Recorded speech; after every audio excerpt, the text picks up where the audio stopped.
వస్తూ ఉన్నాం కనుక ఈ దినాల్లో రాను రాను క్రైస్తవ్యం నీరుగారిపోతుంది అని చెప్పడంలో క్రైస్తవం వస్తున్నటువంటి శోధన, క్రైస్తవ విశ్వాసులు కలిగి ఉన్నటువంటి విమర్శ, వీటి ద్వారా సరైనటువంటి విశ్వాసులుగా క్రైస్తవులు జీవించినటువంటి పరిస్థితుల్లో దేవుడు శిలువ శక్తి చేత మనల్ని సంధించి మరలా మనల్ని ఆయన నిలబెట్టాలని నేను మనపూర్వకంగా తండ్రిని కోరుతూ మిమ్మల్ని అందరికీ శిలువ శక్తి దేవుడు ప్రసాదించాలని నేను మనవి చేసుకున్నాను దేవుడికి. కనుక ఎండ్లూరి పాల్ సుధాకర్ అనే ఆయన ఒక కవిత రాశాడు.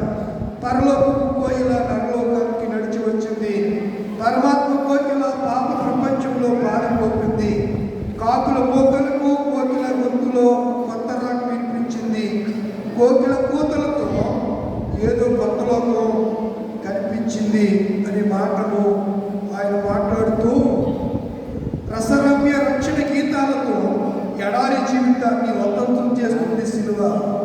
సిలువ కోయిల మీ గుండె తోటలో నివసించాలని నేను మనపూర్వకంగా ప్రార్థిస్తున్నానని ఏప్రిల్ 1987లో ఈయన ఎండ్లూరి పాల్ సుధాకర్ గారు ఆయన ఈ కవితను ప్రజెంట్ చేయడం, రాయటం అనేది జరిగింది. నేను ఎందుకు ఇప్పుడు ఈ కవిత సుమాలు ఈ కవితను మీకు జ్ఞాపకం చేశానంటే, మనం చాలాసార్లు బలహీనులు అయిపోతున్నాం. బలవంతులుగా ఉండాలి అని అనుకుంటున్నాం, కానీ బలహీనులుగా మనం జీవిస్తున్నాం. అయితే మనం బలం పొందాలి, మనం శక్తి పొందాలి, పరిగెట్టాలి, స్ట్రెంత్ కలిగి ఉండాలి అని అంటే ఖచ్చితంగా మనకు ఏం కావాలి? శక్తి కావాలి అనే సంగతిని నేను మీకు జ్ఞాపకం చేస్తున్నాను. ప్రియులారా, చాలా జాగ్రత్తగా ఉండండి.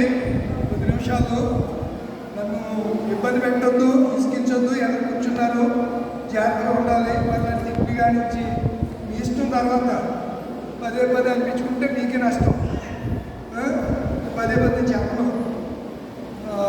కనుక ఇది నాన్న శక్తి పవర్ గురించి